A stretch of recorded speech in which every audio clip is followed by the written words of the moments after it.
여러분, 우리가 하나님으로부터 받은 물질적 또는 영적인 은사를 생각해 보면 우리가 손으로 헤아릴 수 없을 정도로 정말 많은 그러한 복을 받았다라는 사실이지요. 할렐루야. 우리가 지금 누리고 있는 모든 것이 다 하나님의 은혜인 줄로 믿습니다. 아멘이십니까? 그렇지요. 하나님의 은혜가 아닌 것이 없어요. 다 하나님의 은혜인 거예요. 로마서 8장 32절 말씀에 보면 이렇게 나와 있어요. 우리가 로마서 8장은 다 암송했지요. 8장 32절에 보면 이렇게 나와 있는데 같이 한번 볼까요? 8장 32절 시작. 자기 아들을 아끼지 아니하시고 우리 모든 사람을 위하여 내어주시니가 어찌 그 아들과 함께 모든 것을 우리에게 주시지 아니하겠느냐. 아멘. 할렐루야. 하나님은 우리를 사랑하셔서 얼마나 사랑하시냐면 자기의 아들을 내어주기까지 사랑하셨다라고 하는. 그 아들을 내어주기까지 사랑하신 하나님이 그 아들과 함께 어떠한 것도 또 주시지 않겠느냐라고. 아들도 주셨는데, 가장 귀한 아들도 주셨는데 뭐 다른 것은 그냥 죽어도 남는다라는 사실이지요. 이 말씀처럼 우리가 받은 모든 소유와 축복은 전적인 하나님의 은혜인 줄로 믿습니다. 할렐루야. 사실 우리는 하나님 앞에 칭찬보다는 책망을 받아야 될 그러한 사람들입니다. 구원보다는 심판을 받아야 합당한 그러한 존재들입니다. 그런데 우리가 하나님의 은혜로 말미암아 우리가 하나님의 자녀가 되어지고 지금 복된 삶을 살고 있는 거예요. 무엇보다도 우리가 하나님께 받은 은혜 가운데 우리가 잊지 않아서는 안 되는 가장 중요한 그러한 가장 큰 복이 있다면 여러분 그것은 바로 예수 그리스도인 줄로 믿습니다. 할렐루야. 예수 그리스도로 말미암아 우리가 구원받게 됐고 그 예수 그리스도로 말미암아 우리가 하나님의 자녀가 된 거예요. 그 예수 그리스도가 아니라고 한다면 오늘 우리는 이 자리에 있을 수 없다는 사실이지요. 디도서 3장 5절 말씀에 보면 이렇게 나와 있어요. 같이 말씀을 봉독하겠습니다. 시작. 우리를 구원하시되 우리가 행한 바 의로운 행위로 말미암지 아니하고 오직 그의 긍휼하심을 따라 중생의 씻음과 성령의 새롭게 하심으로 하셨나니. 아멘. 할렐루야. 우리가 구원받은 것은 우리의 행위로 말미암아 우리의 그러한 노력으로 말미암아 이루어진 것이 아니다라고. 예수 그리스도로 말미암아 그 예수 그리스도를 믿음으로 우리가 중생의 놀라운 은혜를 얻게 되어졌고, 할렐루야. 그 은혜로 말미암아 성령을 받아서 우리가 하나님의 자녀가 되고 우리가 축복된 삶을 살아가게 되는 줄로 믿습니다. 우리의 공로 없다라고 하는 거예요. 다 하나님의 은혜인 줄로 믿습니다. 그 은혜로 말미암아 우리가 예수 그리스도를 통해서 지금 놀라운 축복을 누리며 살고 있는 줄로 믿습니다. 이 축복을 받은 우리에게 하나님은 그 은혜에 보답하기 위한 하나의 방법으로 무엇을 명령하셨냐면 11조를 명령하셨습니다. 여러분, 제가 가장 못하는 설교 가운데 하나가 있다면, 물론 다 설교 못하지만 할렐루야, 가장 못하는 설교 가운데 하나가 있다면 제가 지금까지 우리 교회에서 설교한 내용을 쫙 봤어요. 그런데 가장 못한 설교가 있다고 한다면 헌금에 대한 설교입니다. 정말 못해요. 그래서 내가 이 설교를 많이 못해서 우리 교우들이 더 큰 복을 받지 못하는 것 아닌가라고 하는 그러한 마음도 굉장히 많이 있어요. 원래 제 성격이 남에게 싫은 소리 하지 못하는 그러한 성격이라 어떤 강요하거나 시키는 것을 참 못합니다. 또 누가 나한테 강요하거나 시키면 잘 안 해요. 그것이 굉장히 내 마음이 불편해서. 그러니까 나도 불편하니까 다른 사람에게 그렇게 하지 못하는 거예요. 남을 시키느니 그냥 내가 하고 말지라고 하는 그러한 마음이 굉장히 많이 있습니다. 어쩌면 우리 교인들이 저를 좋아하는 이유 가운데 하나가 이러한 모습 때문에 그런 것 아닌가. 할렐루야. 우리 목사님 싫은 소리 안 하니까 그냥 그래서 아마 좋아하는 것 같은 느낌이 제가 살짝 들어요. 몇 해 전서부터인가 하나님께서 저에게 자꾸 이러한 마음을 주셨어요. 어떠한 마음이냐면, 야, 좋은 목사는 나쁜 목사야. 자꾸 이러한 마음을 하나님께서 저에게 주셨어요. 좋은 목사는 나쁜 목사다. 좋다라고 하는 인정을 너 누구한테 받고 싶으니? 너 성도들에게 좋다라고 하는 인정을 받고 싶은 그러한 사람 아니냐. 좋다라고 하는 인정은 나한테 받아야지 사람들에게 받는 거 아니다라고 하는. 구약에 나와 있는 선지자들 보면 사람들에게 다 좋다라고 인정을 못 받았어요. 다 왕따 당했어요. 돌에 맞았어요. 쫓겨다녔어요. 그런데 그 사람들은 하나님으로부터 가장 칭찬을 받았던 최고의 사람들이었어요. 사람들한테 좋다라고 인정을 받는 사람은 하나님 앞에 가장 나쁜 목사였다라고 하는 사실이지.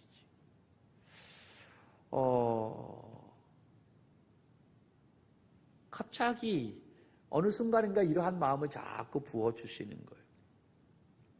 하나님이 그래요. 야, 좋다라고 하는 것은 나에게 인정받아야지. 내가 좋다라고 해야지. 사람들이 좋다라고 하는 것, 거기에 마음을 두면 안 된다. 그래서 그러한 마음이 자꾸 부어져서 제가 우리 성도들이 이제 싫어하더라도 좀 말씀을 바로 전하는 그러한 모습이 되어야 하겠다라는 그러한 마음을 많이 갖게 됩니다. 올해는 더욱더 그러한 마음을 더 부어주시는 거예요. 그래서 제 나름대로 좀 독하게, 저는 나름입니다. 제 나름대로 참 독하게 우리 성도들이 좀 부담스러워하는 그러한 말도 좀 전하는 삶이 되어야 하겠다라고 하는 그런 생각을 갖게 됩니다. 물론 이렇게 하는 것이 제가 하나님 앞에 섰을 때 책망받지 않기 위해서이기도 하지만 더 큰 이유는 우리 성도들이 바르게 하나님의 말씀대로 순종하며 살아서 더 큰 복을 누릴 수 있는 그러한 청지기가 되기를 바라는 마음이 더 크기 때문인 줄로 믿습니다. 앞으로 이 3주 동안 저로서는 좀 전하기 힘든 이 재정에 관한 말씀을 함께 나누려고 합니다. 오늘 그 첫 번째로 11조 신앙입니다. 11조 신앙이니까 물질에 관한 것만 생각하는 거 아니에요. 그 물질은 가장 마지막인 거예요. 여러분, 하나님이 돈이 없겠습니까? 모든 것을 주관하시는 분이시는데 그 모든 것을 주관하고 다스리시는 분이신데 정말 우리에게 돈 내라라고 그렇게 말씀하실까요? 그 옛말에 뭐 벼룩에 뭘 먹어요? 네, 그렇지. 하나님 그렇게 째째한 분이 아니시다라고 하는 사실입니다. 여러분, 결론적으로 말씀을 드립니다. 11조는 아무나 하지 못합니다. 다시 한번 말씀을 드립니다. 11조는요, 아무나 하지 못해요. 정말 믿음이 있는 사람만이 할 수 있는 것이 11조입니다.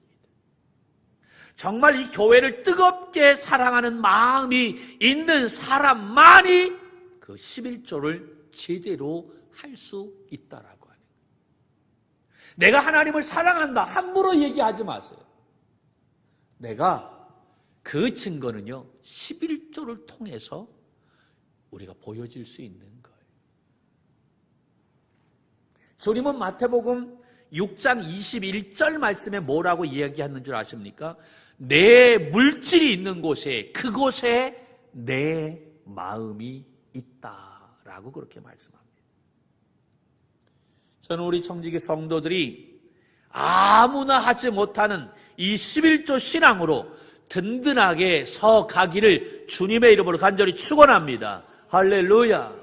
여러분, 정말 내가 이 11조의 신앙의 사람이 되기 위해서 우리가 해야 할 첫 번째 것이 있다고 한다면 우선 기도하는 것입니다. 하나님, 나에게 온전한 이 11조의 신앙의 삶이 이루어질 수 있도록 나에게 그러한 믿음을 허락하여 달라고 하나님 앞에 기도해야 된다라고 하는 거예요. 기도해야 하는 이유가 뭐냐면, 여러분, 이 11조는요, 우리의 머리로 계산해서는 답이 나오지 않기 때문에 그런 거예요. 내가 계산해서 11조 할 수 있다? 아니에요. 계산하면 11조 못해요. 우리가 하나님 앞에 11조의 신앙을 하는 것은 계산하지 않기 때문에 하는 거예요. 믿습니까? 계산하면 절대로 못해요. 내가 계산해서 하나님 앞에 드리면 하나님도 철저하게 계산해서 역사하신다는 이야기예요. 여러분, 하나님께서 계산해서 역사하시기를 바라요? 우리는 나는 계산해서 드리면서, 나는 계산해서 신앙생활을 하면서 하나님이 나에게 대하실 때는 계산하지 않고 대하시기를 바라는 그러한 마음이 있어요. 성경은 뭐라고 얘기합니까? 심은 대로 거둔다 라고 말하고 있어요. 내가 어떻게 하나님을 대하느냐에 따라서 하나님도 우리에게 대하시는 방법이 다르다라고 하는 사실을 기억해야 될 줄로 믿습니다. 11조는 내 머리로 하는 것이 아니다. 계산으로 하는 것이 아니다. 11조는 믿음으로 하는 거예요. 근데 그 믿음은 무엇을 통해서 이루어지느냐? 기도를 통해서 이루어진다는 사실을 알아야 될 줄로 믿습니다. 기도하지 않으면 그 믿음이 이루어지지 않는 거예요. 그냥 믿음이 이루어지는 것 같습니까? 아니에요. 기도가 뒷받침되어질 때 성령의 기름 부으심이 임하게 되고 성령의 역사가 임해야 여러분 그 마음이 일어나게 되는 거예요. 그럴 때 우리는 11조가 아니라 그 이상도 할 수 있는 줄로 믿습니다. 그러면 왜 우리가 이 11조를 해야 되느냐? 가장 중요한 첫 번째는 하나님이 명령하셨기 때문입니다. 왜 11조 해야 된다고요? 하나님이 명령하셨기 때문에. 하나님의 말씀인 거예요. 이것은 논쟁해서 되어질 문제가 아니에요. 우리가 토론하고 그렇게 해서 구할 그런 문제가 아니다라고 하는. 어떤 분들이 자꾸 11조는 구약의 이야기지. 여러분, 예수님도 11조에 대한 말씀을 하셨어요. 이것은 우리가 논쟁해서 풀어야 할 문제가 아니다. 이것은 하나님이 하신 말씀이다라고 합니다. 여러분, 하나님은 이 모든 것을 주관하시는 분이십니다. 다스리시는 분이십니다. 우리의 왕이신 줄로 믿습니다. 아멘이십니까?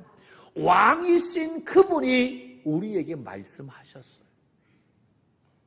여러분, 왕이신 그분이 말씀하셨다면 우리가 이해하지 못하더라도, 나에게 유익이 없더라도, 내가 엄청난 손해가 된다 할지라도 우리는 왕이 말씀하셨기 때문에 순종해야 한다는 것이죠. 할렐루야.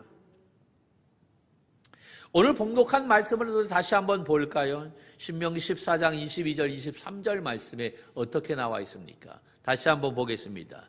같이 볼까요? 시작.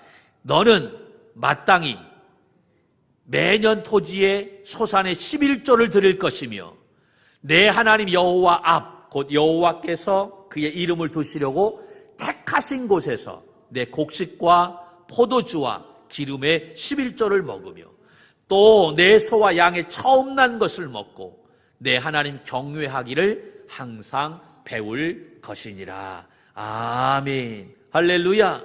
너는 마땅히 매년 토지의 11조를 드릴 것이며 라고 그렇게 하나님이 말씀하셨어요. 여러분, 11조가 우리가 그 11조를 함으로 말미암아 하나님을 경외하는 법을 배우게 된다라는 거예요. 여러분, 우리가 부모에게 효도하지요. 그렇지요? 할렐루야. 부모에게 효도하는데 그냥 말로 효도하나요? 그렇지 않잖아요.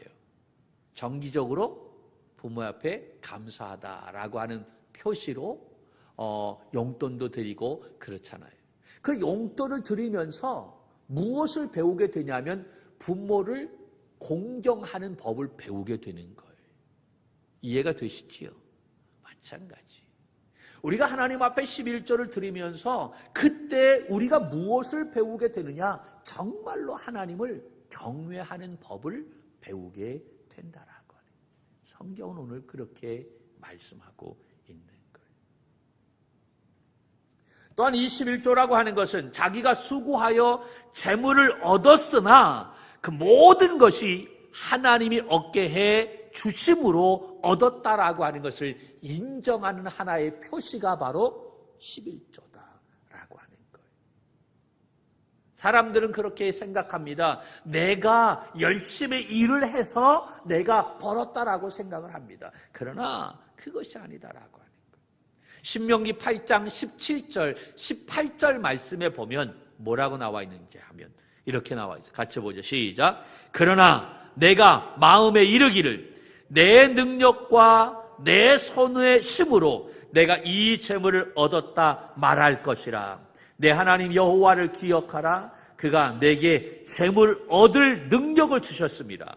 이같이 하시면 내 조상들에게 맹세하신 언약을 오늘과 같이 이루려 하심이니라. 아멘. 많은 사람들이 그렇게 생각하는 거예요. 내가 내 능력으로 내 힘으로 이 재물을 얻었다라고 그렇게 생각한다라고 합니다.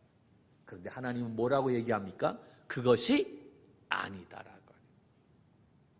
내가 너희 손에 재물 얻은 능력을 주셨기 때문에 너희들이 이 재물을 얻은 것이다라고 하는 거예요. 믿습니까?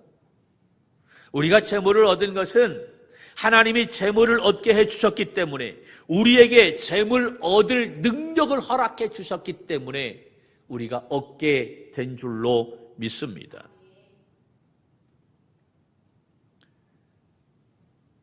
그러므로 우리는 하나님 앞에 이 11조를 드린다라고 하는 것은요, 하나님이 우리에게 명령하신 것이고 또 우리가 이 11조를 하나님 앞에 드림으로 말미암아 우리는 하나님을 경외하는 법을 그 11조를 통해서 배우게 된다라는 사실입니다. 할렐루야. 여러분, 우리의 삶이 이 11조의 신앙으로 든든하게 서갈 수 있기를 주님의 이름으로 간절히 축복합니다. 두 번째는 이 11조는 하나님의 것입니다. 누구의 것이다? 하나님의 것입니다. 내 것 있어요? 없어요. 내 생명도 내 것이 아니에요. 하나님의 것입니다. 레위기 27장 30절 말씀에 이렇게 되어 있습니다. 시작. 그리고 그 땅의 10분의 1, 곧 그 땅의 곡식이나 나무의 열매는 그 10분의 1은 여호와의 것이니 여호와의 성물이라. 아멘. 그 10분의 1은 누구의 것이니? 여호와의 것이니 여호와의 성물이라. 여러분, 여호와의 성물이라고 그랬어요. 여호와의 것이라고 했어요. 여러분, 모든 것이 다 하나님의 것입니다. 그런데 하나님은요, 우리에게 어떠한 은혜를 허락해 주셨냐면 다 하나님의 것인데 그 중에 9은 너를 위해서 써. 그러나 그 중에 하나는 구별해서 나에게 주어. 그러면 그 하나를 주게 되면 9을 다 준 것과 같이 여길게 라고 그렇게 하나님께서 말씀해 주시는 거예요.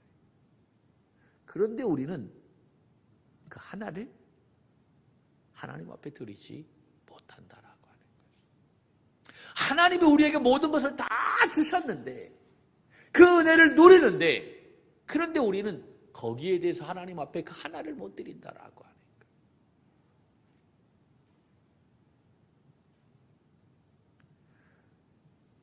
말라기 3장 7절로 9절 말씀에 보면 이 11조를 하지 않는 것은 바로 어떠한 사람이냐라고 이야기하냐면 하나님의 것을 도적질하는 자다라고 그렇게 말씀을 하고 있는 거예요.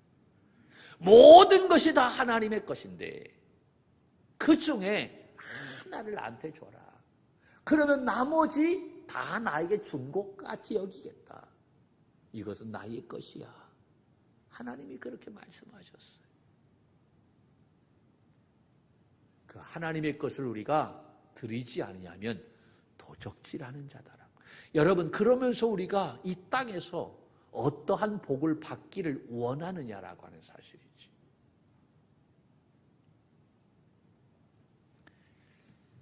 11조로 가장 큰 복을 받은 사람이 있다고 한다면 우리는 록펠러라고 그렇게 이야기합니다. 정말 이 사람은 대단한 사람입니다.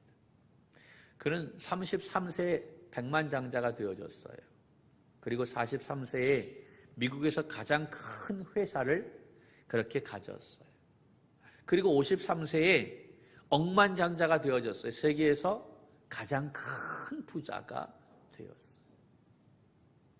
그런데 그렇게 큰 부자가 됐는데 그는 그때 당시에 그의 삶 속에 행복하지 않았어요.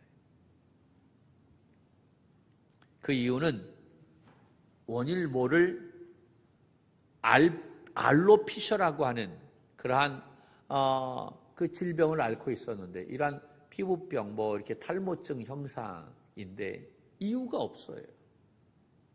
그래서 그의 머리가 다 빠지고 눈썹이 다 빠지고 그리고 그의 몸은 아주 초췌하게 말라져 들어갔어요. 의사가 진단합니다. 이러한 상태로서는 1년을 더 이상 버틸 수가 없다라고 이야기합니다. 그는 그의 가지고 있는 모든 재산을 다 총동원해가지고 좋은 의사 찾았어요. 좋은 약 찾았어요. 그러나 해결할 방법이 없었어요. 여러분, 그때 당시 이 록펠러가 우리나라 돈으로 하루에 얼마를 벌었느냐 하면 356억 원을 벌었다고 합니다. 이 감이 오시는 건지 모르겠어요. 그때 당시 지금의 356억도 엄청나지만 근데 이것이 평생 버는 것이 아니고 하루에 버는 거예요. 하루에 356억 원을 벌었다라고 하는. 그렇게 엄청난 돈을 벌어서 세계 최대의 부자가 되었는데 그런데 그는 행복하지 않았어요. 마음에 기쁨이 없었어요. 그 희귀병으로 인해서 그의 몸은 서서히 죽어갔어요.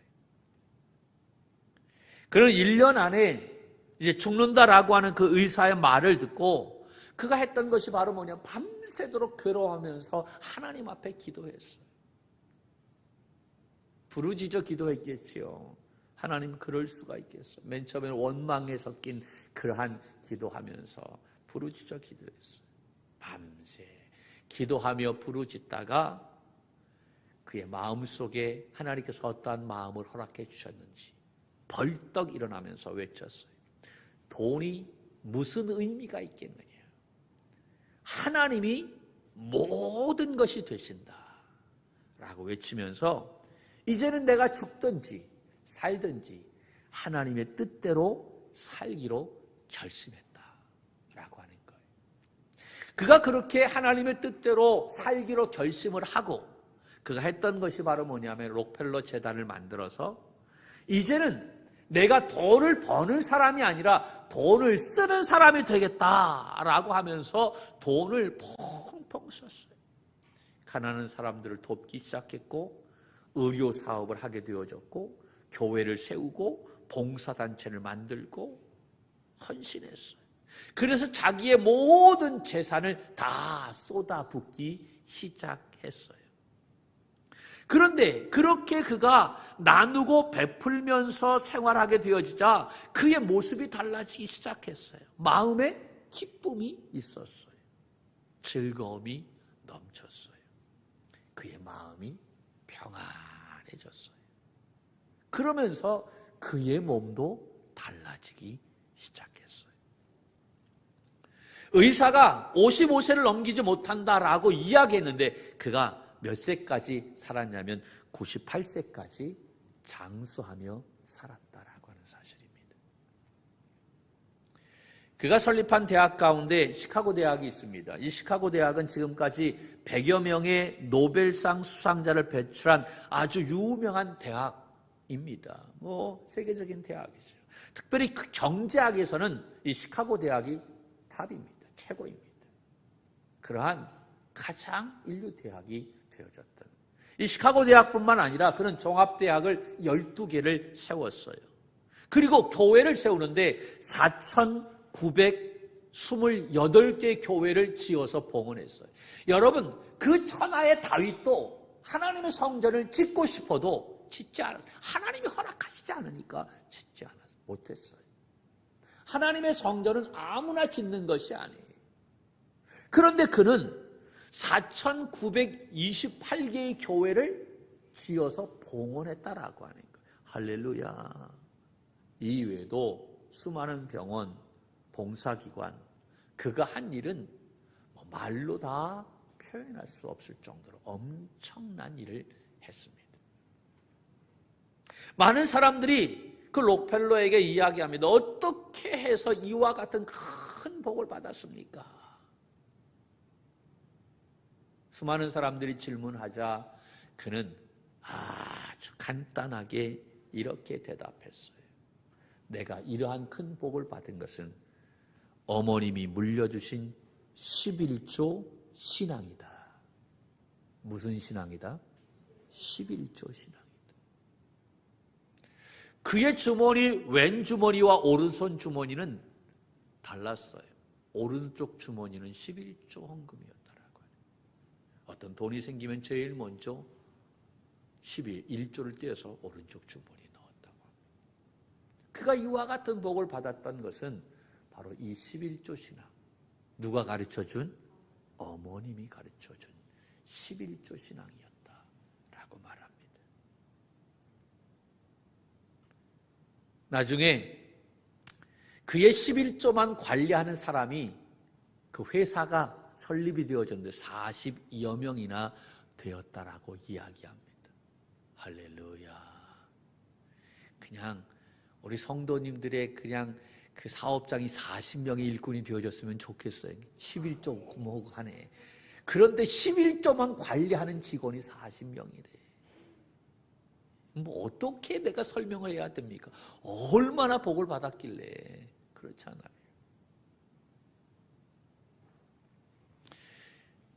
우리 집사님 가운데 한 분이 그래요. 11조 하니까 희한하게 그 돈이 없어야 되는데 모자라야 되는데 모자라지 않는다는 거예요. 참 희한하죠. 계산이 안 된다는. 예, 계산이 안 돼요. 우리의 머리로서는 이해할 수 없는 그러한 법칙이 바로 이 신앙의 법칙임을 믿으시기를 바랍니다. 11조 신앙은 나의 삶의 우선순위가 돈이 아니라 하나님임을 고백하는 하나의 표시인 것입니다. 여러분, 지금 우리의 삶에 여러분 주인이 바로 만물이즘 아닙니까? 돈 아닙니까? 거기에 모두가 다 올인하고 있어요. 그런데 우리는 그 만물이 우리의 삶의 주인이 아니다라고 하는 거예요. 하나님이 우리의 삶의 주권자가 되신다라고 하는 것입니다. 할렐루야. 하나님이 나의 삶의 주인이다라고 하는 고백이 바로 11조임을 믿으시기를 바랍니다. 내가 보여줄 수 있는 최소한의 방법이 바로 이 11조인 거예요. 이것은 최소한의 방법인 것입니다. 온전한 이 11조 신앙을 통해서 하나님의 왕되심을 드러내고 하나님의 축복을 받아 누리는 우리 지혜롭고 신실한 우리 청지기들이 되기를 주님의 이름으로 간절히 축원합니다.